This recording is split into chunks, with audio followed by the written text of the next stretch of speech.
think I finally get what an ego death is, and it was spurned by a breakup. 2 breakups to be exact. I left my long marriage, which defined me. In that marriage, I was in a religion that defined me. And then I had a short relationship, but within that relationship was shown so many of my shadow wounds and so many of the childhood traumas that had kept me back, that both relationships and subsequent breakups literally killed the person that I was.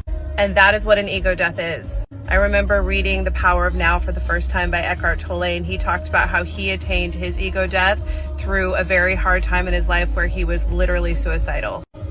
Is that still a requisite word? Are we allowed to use that word? I don't know. Anyway, to expound on that word and that state of being. If you have had a dark night of the soul, you have probably been there where you wanted to die. And I think it's because your brain does not know where else to go. The psychopathy behind those thoughts are that it's your brain's way of trying to survive because it can't grab onto anything more hopeful. It literally cannot find anything more hopeful to think, and so it goes there as a way to keep itself alive. It's kind of an oxymoron, actually. But in an ego death, you will have thoughts like this, and they are what's called logical thoughts. So you wouldn't actually do anything, but it's an emotional response to a lot of pain. Not knowing who you are anymore, not being able to grab onto the things that once gave you hope, that once got you out of those dark moments, that can incite those types of thoughts. And that is a literal dark night of the soul or an ego death.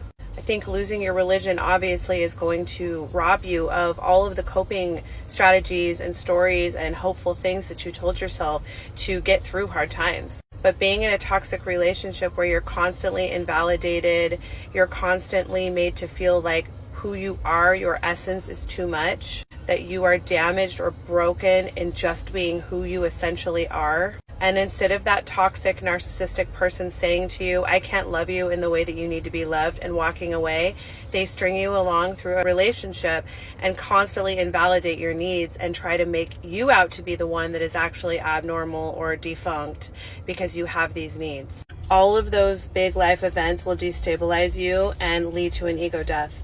So I think as you go through that process of being invalidated, you have to go within and really be true to yourself because nobody else is going to, your partner isn't going to, and do the self-excavation and realize what are actually reasonable requests from your partner that are not being met, that they're making you out to feel are somehow unreasonable, and standing up within your truth and realizing that they're not unreasonable, or maybe looking at certain things and realizing that they are unreasonable and that they're based on trauma.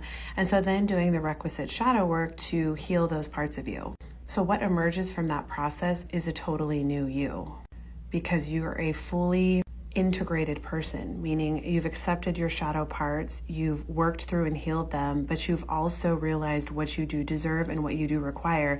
And the semblance of those things are a new you, a new version of you. The old you has died. It's an ego death. And so these painful relationships can give us that.